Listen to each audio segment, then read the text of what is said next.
शुरुआत एक सवाल से। टी सीरीज में टी का मतलब क्या है? जवाब है त्रिशूल। 11 जुलाई 1983 को टी सीरीज की स्थापना हुई। कंपनी को पहला बड़ा ब्रेक मिला 1988 में। उस साल आमिर खान और जूही चावला की एक फिल्म रिलीज हुई थी, कयामत से कयामत तक। फिल्म के 80 लाख कैसेट्स बिके थे उस दौरान। इसके बाद 1990 में आशिकी रिलीज हुई और उसकी म्यूजिक एल्बम ने तो तमाम रिकॉर्ड्स धराशायी किए ही। कुमार सानू नए किशोर कुमार बन गए। इसी फिल्म से नदीम श्रवण की जोड़ी को भी पहचान मिली बड़े पैमाने पर। इसके बाद का दशक टी सीरीज के नाम रहा। अनुराधा पौडवाल नई लता थी, सोनू निगम नए रफी। दरियागंज में जूस की दुकान चलाने वाले एक लड़के ने म्यूजिक इंडस्ट्री की सूरत ही बदल कर रख दी थी। ये सब हुआ एक 7 रुपए की कैसेट की बदौलत, और इसी के चलते उस लड़के का नाम पड़ा कैसेट किंग गुलशन कुमार। 1997 में जब गुलशन कुमार अपनी पीक पर थे, टिप्स और सारेगामा को पिछाड़ते हुए टी सीरीज 65% मार्केट पर कब्जा कर चुकी थी। अब भी जब ये वीडियो रिकॉर्ड हो रहा है, एक बहुत बड़ा प्लेयर है टी सीरीज। हर बड़ी फिल्म के म्यूजिक राइट्स टी सीरीज के पास थे। उसी साल गुलशन कुमार की हत्या कर दी गई। ये वो दौर था जब अंडरवर्ल्ड और फिल्म इंडस्ट्री का रिश्ता जग जाहिर हो चला था।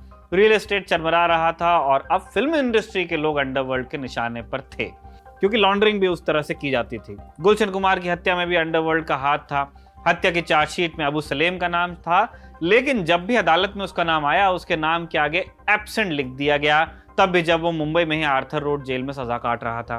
गुलशन कुमार हत्या में अबू सलेम पर केस क्यों नहीं चल पाया? कैसे हुए गुलशन कुमार की हत्या की प्लानिंग? कौन कौन लोग इसमें शामिल थे? आइए जानते हैं। नमस्कार, मेरा नाम है निखिल और आप देख रहे हैं तारीख, जिसमें हम सुनाते हैं उस तारीख से जुड़ी भारत की ऐतिहासिक कहानियां।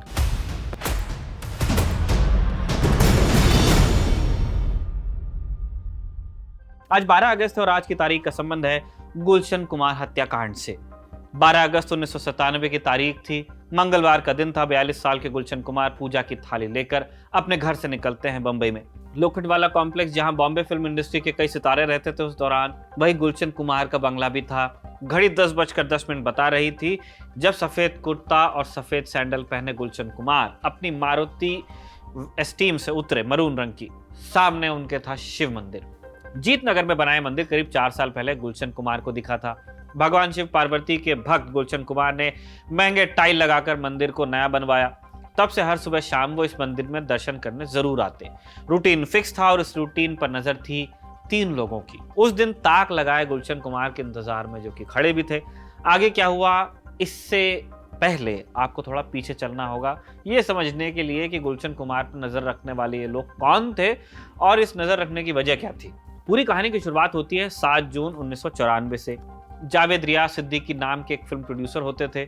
सिद्दीकी एक फिल्म बना रहे थे, नाम था तू विश मैं अमृत। इस फिल्म में अदाकारा थी ज़िबा अख्तर। ज़िबा एक पाकिस्तानी एक्ट्रेस थी जो कथित तौर पर दाऊद इब्राहिम के कहने पर फिल्म में जिन्हें लिया गया था, लेकिन ज़िबा को साइन करने के कुछ ही दिनों में सिद्दीकी ने उन्हें हटाने का फैसला किया। अब ये बात दाऊद को नागवार गुजरी और उसने जून की 7 तारीख 1994 को उनकी गोली मारकर हत्या करवा दी। मीडिया रिपोर्ट्स के अनुसार इस हत्या के बाद ही गुलशन कुमार को भी अंडरवर्ल्ड से कॉल आने शुरू हुए थे। इसी के चलते यूपी के तत्कालीन मुख्यमंत्री कल्याण सिंह ने उन्हें एक बॉडीगार्ड भी मुहैया करवाया था। 1994 से 1997 के बीच बंबई के कई फिल्म प्रोड्यूसर्स को इस तरह धमकियां मिली थी। इनमें सुभाष घई और गुप्त और मोहरा फेम राजीव राय का नाम भी शामिल था। फिर आया साल 1997। उस साल नदीम श्रवण जोड़ी फेम नदीम सैफी ने एक एल्बम लॉन्च की। इस जोड़ी से जो नदीम थे, एल्बम का नाम था हाय अजनबी। इस एल्बम के कुछ गानों को नदीम ने खुद गाया था। नदीम चाहता था कि टी सीरीज इस एल्बम के राइट्स खरीद कर इसे प्रमोट करे, क्योंकि तब तक कैसेट इंडस्ट्री में बहुत बड़ा नाम हो गई थी। लेकिन गुलशन इस बात के लिए तैयार नहीं हुए। गुलशन कुमार के भाई किशन कुमार के अदालत में दिए बयान के मुताबिक गुलशन ने नदीम से कहा कि उनकी आवाज अच्छी नहीं है, लेकिन फिर किसी तरह बात बनी।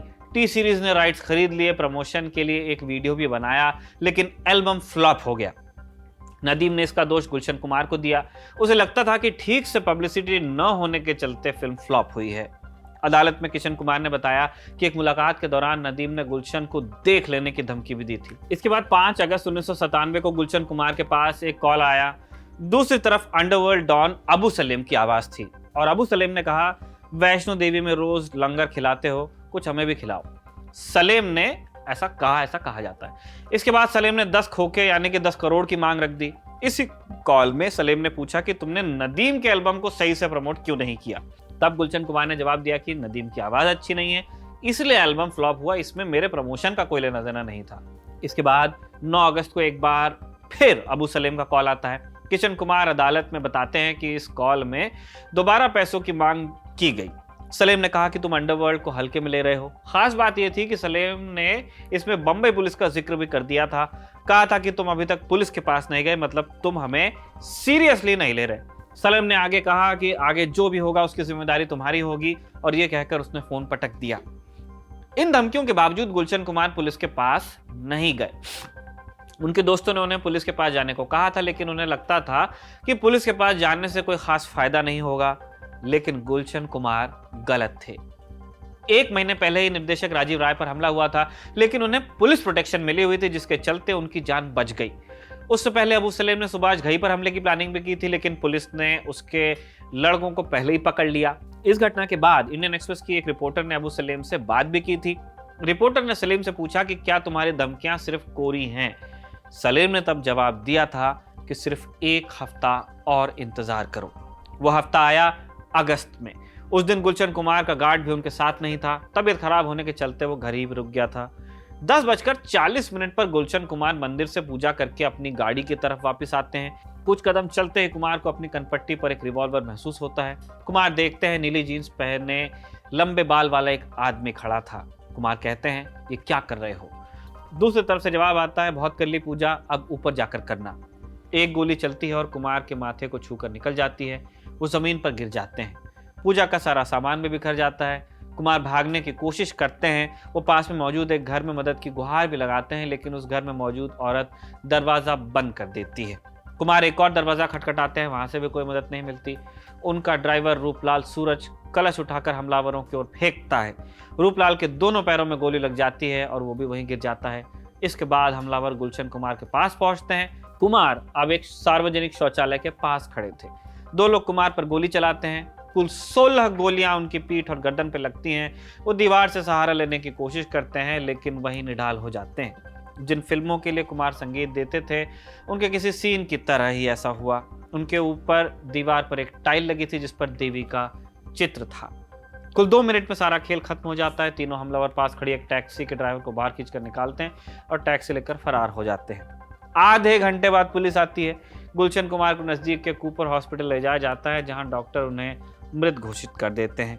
इंडिया टुडे के एक रिपोर्टर ने तब अंडरवर्ल्ड डॉन छोटा राजन से बात की थी। राजन ने बताया कि गुलशन कुमार की हत्या में सलेम का हाथ है। उसने ये भी बताया कि डायरेक्टर राजीव राय पर हमला भी सलेम ने करवाया था और ये सब दाऊद के इशारे पर हो रहा था। इसके बाद दिल्ली ले जाकर गुलशन कुमार का अंतिम संस्कार कराया जाता है और पुलिस अपनी तहकीकात शुरू करती है। पुलिस की इन्वेस्टिगेशन में जो कहानी सामने आई वो इस प्रकार थी। मई 1997 में दुबई में अनीस इब्राहिम के दफ्तर में एक मीटिंग हुई। अनीस इब्राहिम यानी दाऊद का छोटा भाई। इस मीटिंग में अनीस, अबू सलेम और एक गैंगस्टर था। इस मीटिंग में तय हुआ कि गुलशन कुमार को मारकर एक नजीर पेश की जाए। इसके बाद 3 लोगों को हायर किया गया। इनमें से एक था अब्दुल रऊफ उर्फ दाऊद मर्चेंट, जो अब अबू सलीम का खास था। उसे और उसके भाई अब्दुल रशीद को पुलिस गिरफ्तार भी कर लेती है। इसके अलावा चार्जशीट में 19 लोगों को गुनहगार बनाया जाता है। इनमें अबू सलेम, नदीम सैफी के साथ साथ एक और नाम था जो चौंकाने वाला था, टिप्स कंपनी के मालिक रमेश तौरानी। पुलिस ने दावा किया कि नदीम के साथ साथ रमेश तौरानी ने गुलशन कुमार की 25 लाख की सुपारी दी थी। 2002 में इस केस में पहला फैसला आया। अदालत ने दाऊद मर्चेंट को उम्र कैद की सजा सुनाई, बाकी लोगों को रिहा कर दिया। पुलिस रमेश तौरानी के खिलाफ सबूत नहीं पेश कर पाई, इसलिए अदालत ने उन्हें बेगुनाह माना। नदीम सैफी तब तक के मुंबई छोड़कर लंदन चला गया था, वही है कहते हैं अभी भी।